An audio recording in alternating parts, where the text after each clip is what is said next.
প্রথমে এটাকে নিয়ে এই ফার্স্ট এডটাই যোগ করে দিচ্ছি। দেখতে পাচ্ছ নিশ্চয়ই সলিউশনটা কালার খুব সুন্দর একটা ম্যাজেন্টা কালার তৈরি হলো। এবার সেকেন্ড এডটা নেব। দেখো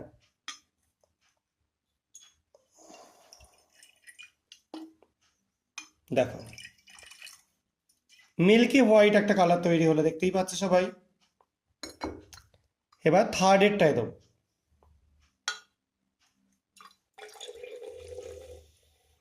দেখতে পাচ্ছ একটা বাবলস তৈরি হচ্ছে বেশ খানিকটা, এবং গ্যাসটা আস্তে আস্তে মানে কিছুটা গ্যাস হয়ে বেরিয়ে যাচ্ছে। তো এই তিনটেতে আমরা তিন রকম কালার দেখতে পেলাম। এবার আমি আরও একটা জিনিস তোমাদের দেখাচ্ছি। এখানে আরও একটা সলিউশন আমি নিয়েছি, সেটাকে প্রথমটায় ঢালছি।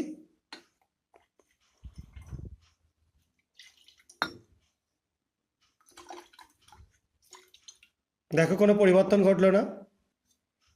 দ্বিতীয়টায় ঢালছি, দেখতে পাচ্ছ বর্ণের পরিবর্তন ঘটছে এবং অনেকটা প্রথমটার মতো কালার চলে আসছে।